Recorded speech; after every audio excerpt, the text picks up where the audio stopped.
stupidly epic.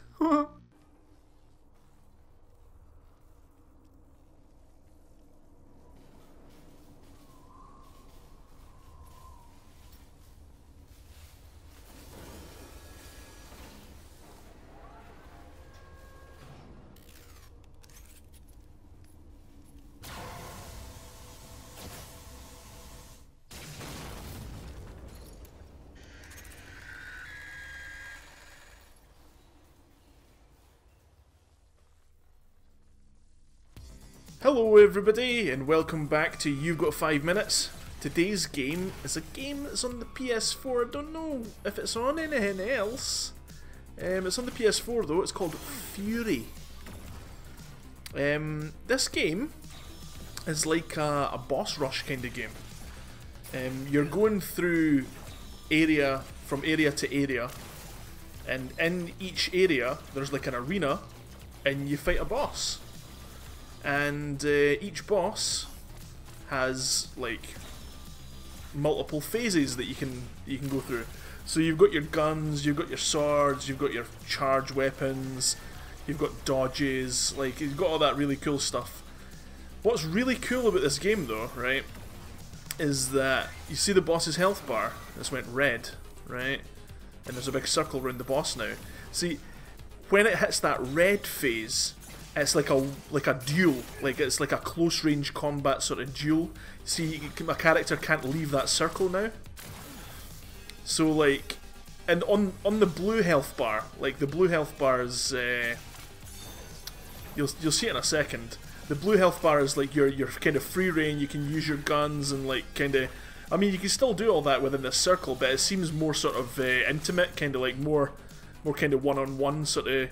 Like, you're kind of focused on the character. See, it's went back to a blue health bar now. This is phase 2 for this boss fight. You can see how many phases this boss has got. It's got 6. So we just passed the first phase. There's 5 left to go. So each phase, like, the boss changes up. Like, what he does. It's totally awesome. Like, each phase comprises of, like, a blue health bar and a red health bar. But like, on each of the phases, the boss will like sort of pull out new moves and like do different things and like even change its appearance at some points. You know, like this is only the second boss in the game. The first boss was essentially the tutorial guy, teaching you how to do all the dodges and things like that, and like parrying at the right time and stuff. But like this boss was the first like proper full boss, and yeah, like as you take this boss down, it's like it's like this. It's almost like this cycloptic sort of thing on like a wheel, and it's firing lasers out of its like cyclops eye. But like in a phase or two, it's going to unbind its hands, and then later on it unbinds its feet and it starts crawling around like a creeper from like Resident Evil 4 or something like that. Resident Evil 2, sorry. So this game's really cool because it's like you got all these like bosses that you're fighting in these like cool arenas that are like deliberately designed so that like to make use of like what the boss actually does and all that. So like you've got all these like walls in this area because the boss is constantly firing bullets and like lasers, but the walls are temporary. Like they'll get destroyed the more they're hit by like laser beams or your sword or whatever. See, the boss is changing now. It's totally going to break out his spines, and it's going to start using its total scythe. So it becomes like a more of a close range fight now, and you got to kind of parry and like, yeah, it's really cool. It's a really cool game. The initial fight that I had with the tutorial guy to start off with, I wasn't really that impressed. Like Rage came over today, and he had a shot of it. And man, he's not good at parrying. Like, like if it's like he's just like he says to me, blocking is fine. Like if you can hold a block button and like negate damage or like take less damage, that's great. But having to time your block is like the worst for him. So like he gave me the controller and I tried it, and you know, it was fairly easy because I've been playing these kind of games for total ages now.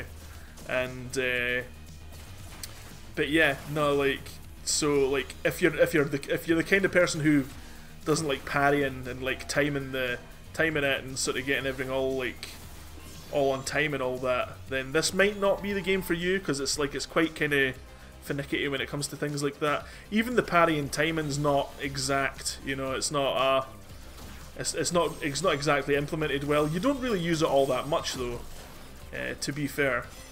But yeah, I had quite an awful lot of fun with this boss fight. I've not actually went on to the next boss fight yet. I just decided to record this footage for You've Got 5 Minutes, just to sort of do a video on it, because I thought the game was pretty cool. It's almost like you kind of like Shadow of the Colossus was essentially like a bunch of boss fights in an open world. This is kind of like arena based and like sort of one-on-one with like humanoid bosses. I don't know if there's bigger bosses later on. Maybe there's like really huge bosses later on, but I don't know.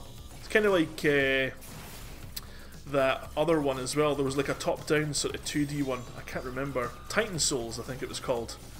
Yeah, because like every time you go into a room with that game, there was like 15 or 16 bosses in that as well, and like each boss had a sort of tactic that you had to do to sort of take that boss down. And it's kind of in that sort of similar vein, except like a 3D sort of arena kind of fighting thing. And but yeah, no, like I'm gonna like this fight goes on for a wee bit longer, so I'm gonna fade out and go to the next part. So like this is kind of like sort of closer to the end of the fight now. But yeah, like it's not on its wheel anymore. It's like it'll start crawls around really quickly, and like yeah, it's pretty it's pretty intense when it sort of like runs at you. But yeah, no, like this, I had an awful lot of fun with this boss fight. So I think I'm going to see. Generally, what happens is if I've recorded a You've Got 5 Minutes and like I feel like yeah, that's enough. You know, like I probably won't go back to the game, or like maybe it is good and I'll play it for another little while. But like this looks like a kind of game that I actually want to complete. Like I actually want to like keep it on the hard drive for a wee while longer and see what I can do with it.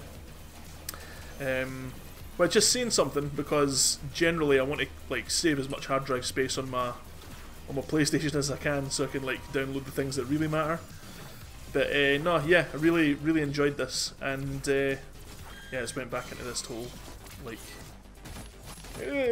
ow total close-up thing. What happens though is it's like a It's like your health bar, like it's comprised of all these boxes.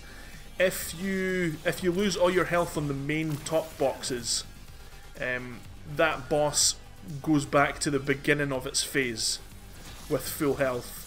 And if you lose all your boxes, obviously you've lost the fight. But if you beat a boss, it'll refill all your boxes plus one of your, like it almost gives you another try, like another life. It refills all your boxes and gives you a whatchamacallit. A whatchamacallit. That's the technical term. It refills your boxes and gives you another life, essentially. Yeah, total bullet hell section. So I mean, like the phases are really different from each other, and I thought it was really cool, like really well implemented. Again, this is like the abridged version of the fight. This fight took me about 20 minutes. I beat it first try though. Like I did lose a couple of my health bars, but like I didn't actually completely fail the fight ever. Yeah. This bit was total mental. Bang for it, bang for it, bang for it, bang for it. Ah! Ah! And then just bolt in. Total kill it, kill it. Yeah, man. Absolutely fantastic, total, like, cool fight. And apparently there's quite a lot more. There's like, what is it, 12 or something like that, boss fights in this game. And each one will take you about the 20-minute mark if you're any good at them. It'll probably take you maybe a wee bit longer if you're like Rage and have to like continuously try. Yeah, that's that guy dead. Well, that's that woman dead. So guys, if you enjoyed the video, don't forget to get a quick wee like, share and subscribe and all that good stuff. Yeah, I'll be back again with another You've Got 5 Minutes soon, hopefully. I've got some footage recorded, so yeah. Thanks for watching, guys. I'll see you next time. Bye! So what did we learn today, children? Well, I, for one, learned that a good child would subscribe to Stupidly Epic, while a naughty child gets coal in their stocking for Christmas.